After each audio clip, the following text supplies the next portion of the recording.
Okay, so this is my review for Cruel Necessity, which just came out very recently. It's strange because I think it was a couple of years ago I saw it at Consim World, and it looked like it was about ready. It's gone through some changes since then, I'm pretty sure. But that brings one thing about Victory Point Games up, which is, I think that they very, very strongly go through, they go through a very, very strong development process. A lot of factors behind that, but what you know is that you're getting a game that Alan and the designer, I think Alan does almost all the development, to tell you the truth, have agreed is really ready. You're not, I have yet to see, maybe there's a couple exceptions there, but I've played with quite a few of their games. I've looked at a larger number, and I've yet to see something where I said, oh my God, how did this get published? So that's a really strong point about the company, something that I don't think I can say about another company out there, except maybe I'm thinking Victory Games, actually. They're the only other company I can think of that I felt like I can't really think of a particular game. Pax Britannica, there's kind of a feel that maybe that needed to be hammered down much better than it was, but you feel like you've got a finished product. It's just that sort of it was decided no finished product could be made that really hammered out all the details. That's kind of like an Azure Wish type of answer to something, right? Leave it up to the players to figure these ambiguities out, almost intentionally. But no, in these VPG games, you feel like they've achieved the precision in the rules that they want. There's one place that I found that, I played the rule wrong, but I almost willfully did so. It was a little ambiguous. And then on top of that, there's this real attempt to provide a certain type of presentation to the rules, and I think to achieve a certain type of balance. Now, in a solo game, what do you call the balance? They have this magic formula, I think, as to how much you should win. It's part of their secret sauce, especially for these States of Siege games. So that's one side of things. Another, usually the components are a big negative for me. Starting from this tight little bag that kind of damages the pieces if you try to put them back in there, the rolls and everything, and it's even tough to get them out. So through the thin kind of flaky counters and cards that were fairly limited, but they've really upgraded and gone. This is probably the biggest change in this one is the component issue. First of all, a box looks kind of like a pizza box, but you got to slip for it so that it looks pretty. It's a solution that gets you a cheaper box and still gives you something that you can put on the shelf. It does make it a little less accessible still. There's something I like when I'm online or thinking about a game. I'll just pull it out, open up the bookshelf case, and pull out a set of rules. This is no more disturbing than flat box games or something else that doesn't fit on my shelf properly, but it does involve a little bit of effort to get the slipcover on and off and close everything up. So I'm less likely to pull this out to look at, to think about. It's more of a I have to plan in advance to play. Let's look at the components as we look. So we've got a little bit of stiffer stock than usual, I think, on the boards, and that's appreciated. Now this whole thing could have gone in a larger Ziploc, and actually that would have been, to me, as good. Those little Ziplocs, I don't know. I feel like I'm buying a micro game and it should only be $5, right? It's just this feeling. But certainly, once you start improving the components, it's easier to reach people and convince them, yeah, I'm buying a boxed game, with stock maps and a full-sized rule book that I can read. The print font is much larger on these than it is on the little ones, which is important for those of us who are getting a little older. These laser cut counters, I think they're awesome. Now granted, some people have complained about little burn marks. The edges definitely have burn marks. I don't know if you can see that. But there's also places on the counter sheet and presumably on the counters themselves sometimes, although I don't think it happened to mine, where you get this kind of little bit of discoloration from the burning.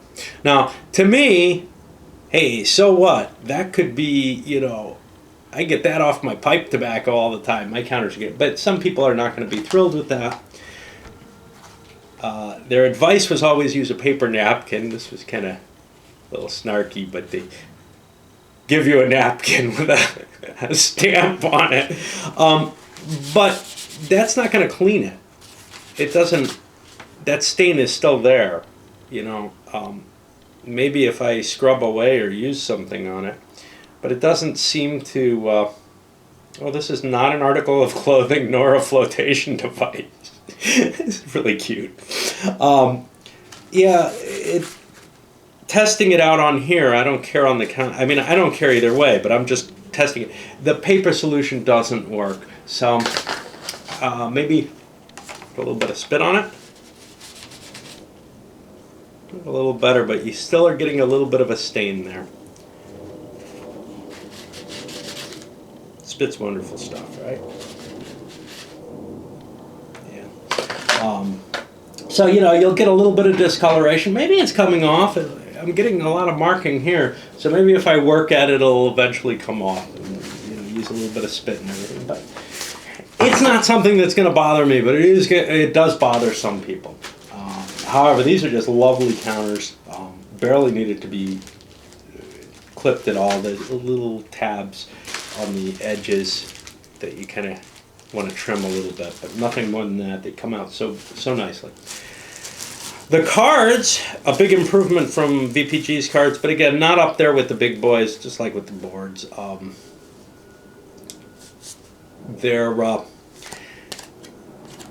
The texture is a little weird in the sense that they shuffle. I feel like they're gonna not shuffle terribly well. One thing I'll tell you though, they look like they hold up better to shuffling than, say, those really wonderful MMP cards. I don't know which way to, it's like I want beautiful, luxurious cards like that, but if they're gonna get chipped up so that you know which card you've got, maybe it's better to go with something a little cheaper. But I did find that I felt a little uncomfortable shuffling them. I couldn't do a bridge shuffle with them because the decks are too small and the cards are too stiff. And an overhand shuffle always worries me that that's going to chip up the cards more. All right. What about the play of the game? Well, one of the first things to say, sort of personal disclosure type thing, is, I should mention, I'm not sure if I did even in the opening, I did online, but this was a review copy, and I've got a couple more coming. And then I've got some things I bought from VPG actually before they contacted me about a review copy. Quite a few actually, but they haven't gotten around to them. Deciding what to play is hard, but if I agree to do a review copy, I push that right to the front of the line just because, that way I don't have to. It actually makes my decision-making process easier. I don't have to take into account my list and my thumbs. But no, the disclosure that I really meant to say is, if you watch my videos, you know I really don't like made-for-solitaire games. Now, I had played this before, and the idea of the States of Siege had intrigued me. A little bit more, I was intrigued by the Levers of Power series, which, as far as I know, hasn't come out yet, and I don't know if it's been killed. But that seemed like such a cool idea, something very similar to States of Siege, but it could just be someone else was designing it, maybe, I don't remember. And when it comes down to it, there aren't a lot of people who can make a game about all these little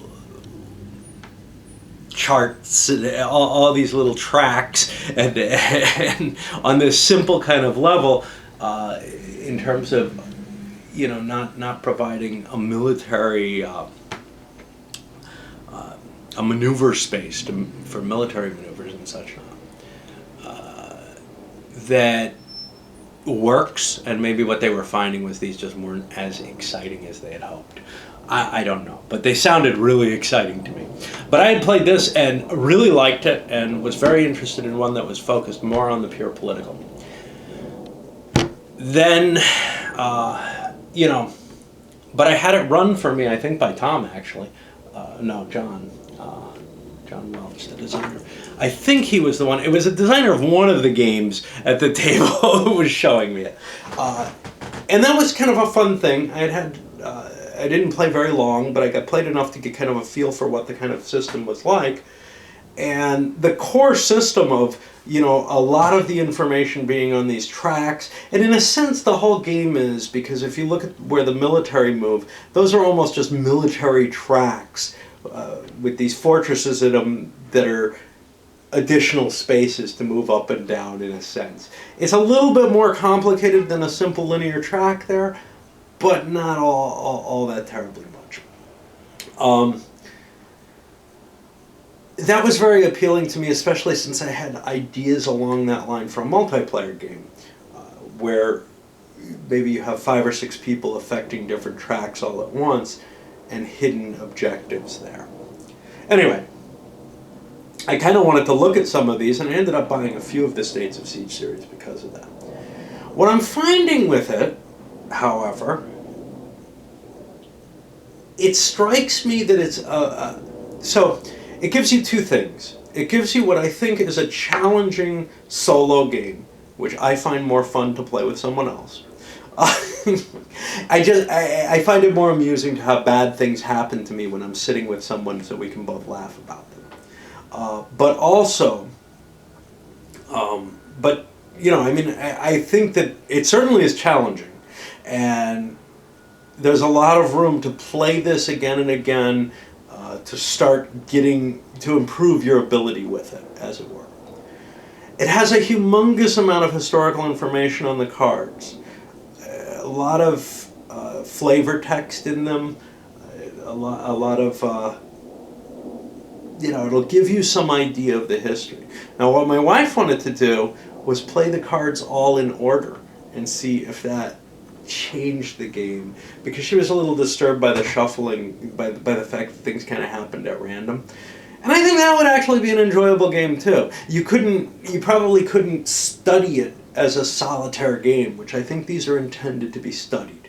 I think it's intended that you play it, you know, at least 5 or 6 times to get competent enough that you have a chance, and maybe quite a few more before you can win with any regularity. And I mean, luck is going to take some of those winnings out of your hand no matter what.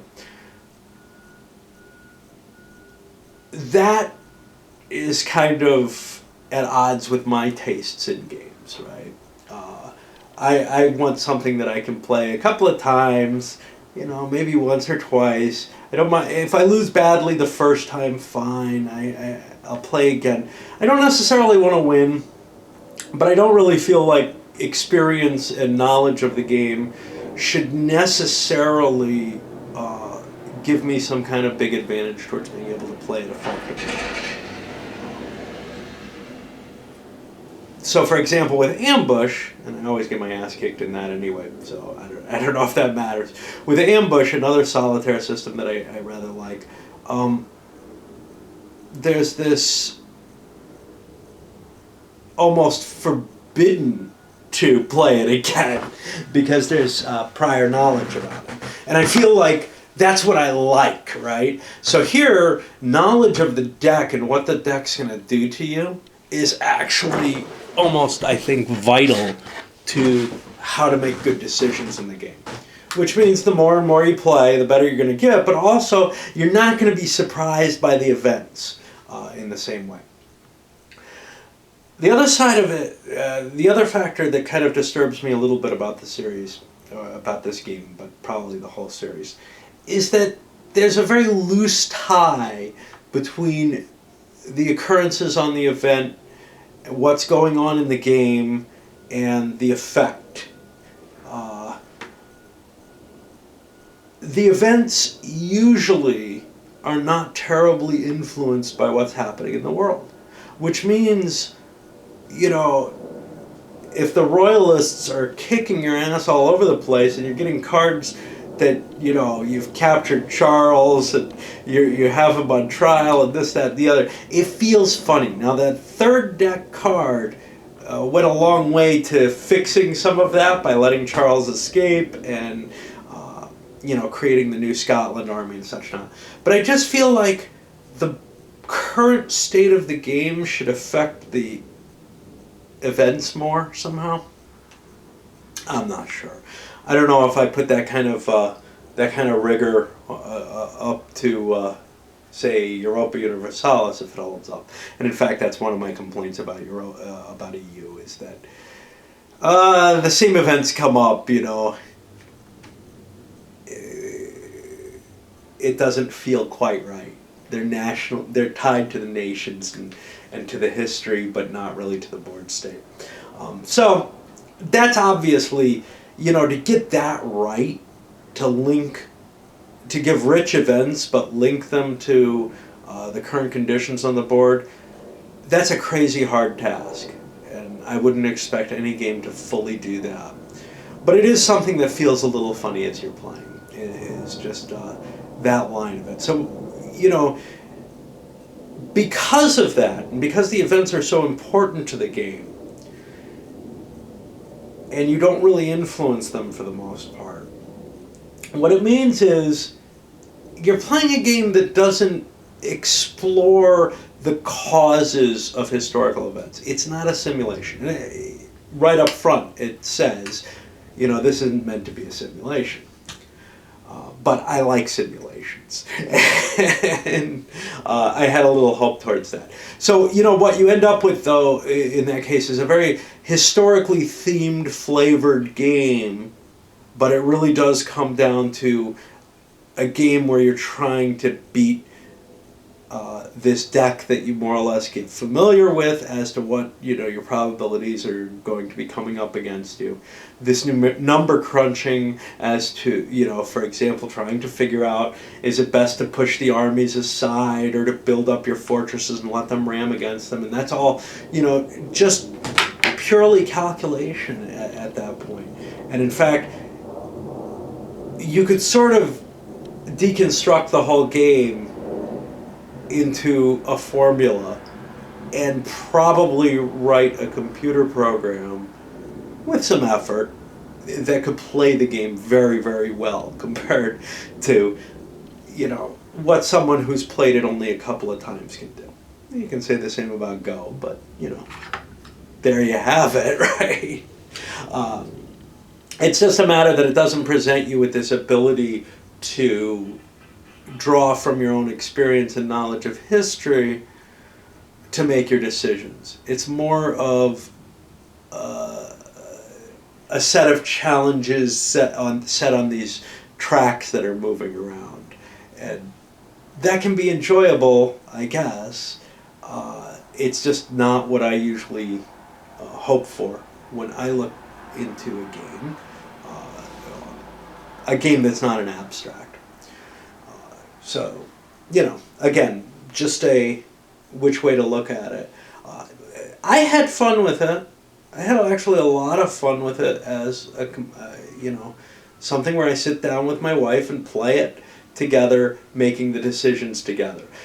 We actually made it harder on ourselves because we kind of alternated who got to make decisions, and we would discuss what we were doing, convince one another of best plans and whatever. But in the end, sometimes one of us would want to do one thing, one would want to do another, and we would kind of try to make sure that it didn't hurt us really badly to be going in two directions. But go ahead with that, and you do want to concentrate in this game and focus on one aspect at a time, I think, for the most part, because there's certain advantages that accrue to you if you can put your zeal marker someplace and boost that. Anyway, I hope you got some view into what the game is like, as to as to what it's trying to be. I think it succeeds very, very well. And there's no question that this is, a very popular series for good reason.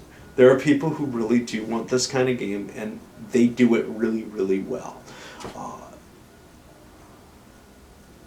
On the other hand, there's, I think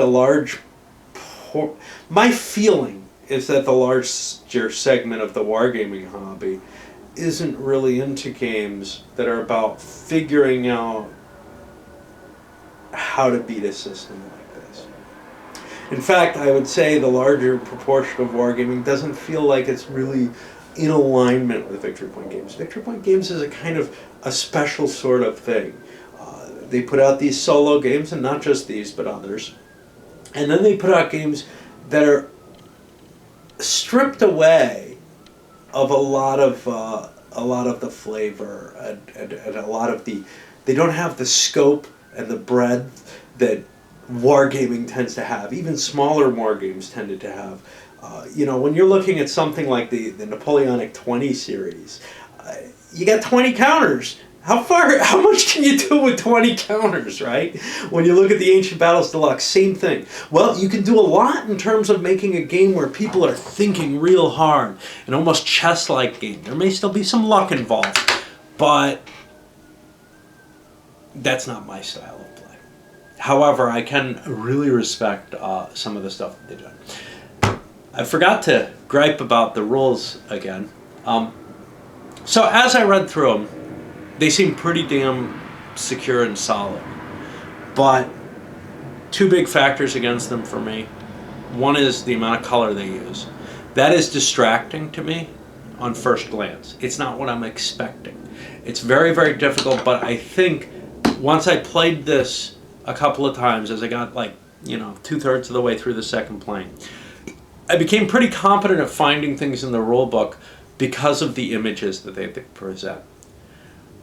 It just took this moment of giving myself in to not letting my mind work the way it works, and trying to open it to a different way of operating.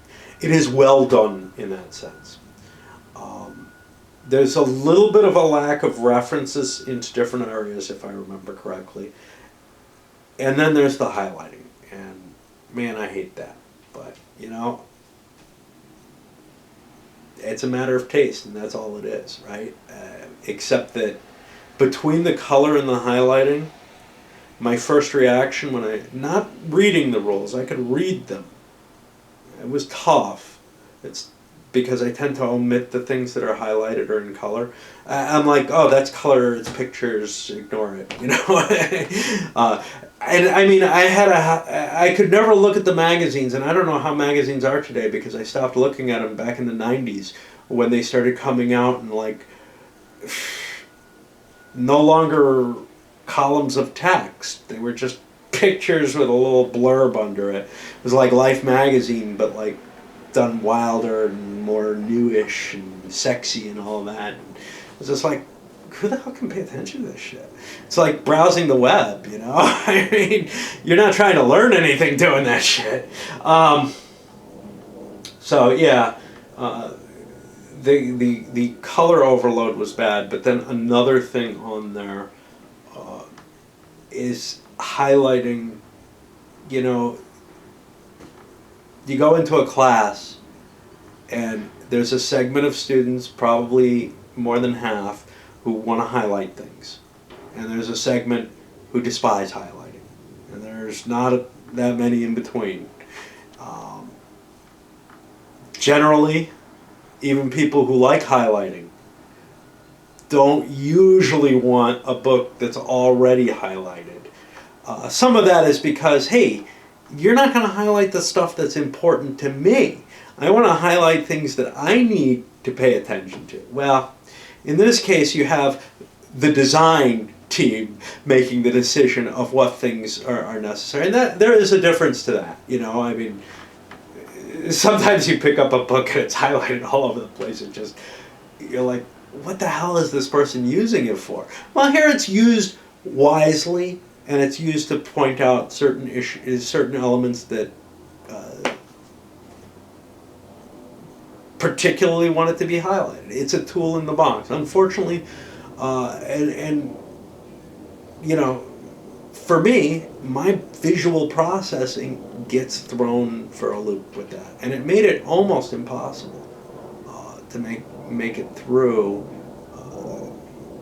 You know, it came to, well, the hell with the rules. I kind of remember the game, and I'll just fudge things as I go on the first playing.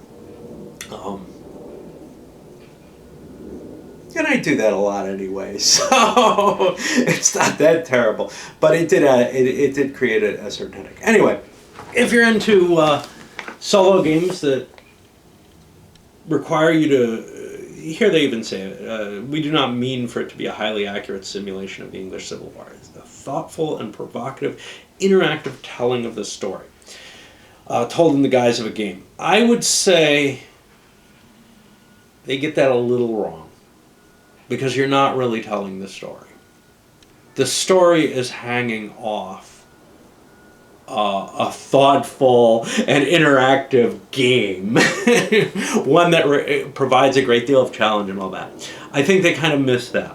And, you know, it's weird because whenever you write these blurbs, or there's kind of this mixture. So, for example, at the first thing, it's a solitaire game simulating the military, political, and religious struggle. No, it's not, because they said later it's not meant to be a simulation. Okay, it's not meant to be an accurate one. But, you know, there is some level of simulation in it, but it's that's not the focus. You're not looking at why things happen. You're not looking at trying to understand what's going on in it. You're given a historical backdrop that may make some sense. The game system may make some sense within it. I'm not looking at it and saying, oh my god, that's so terrible. But the event cards do kind of throw the suspension of disbelief out a little bit. Anyway, if you can put those things aside, if you're more into that game element, the solitaire challenge element than anything else, and you like the historical trappings on it, because they're there. They're just not. It's historical theme rather than a simulation, rather than really representative of this, fully representing the subject. I think, you know, this is a really great choice. For me, it was a fun thing, but my respect is more for how the system is intertwined and put together than for any kind of insight that it's going to give me about the English Civil Wars beyond what I can read on the cards about the little historical blurbs. Up it goes.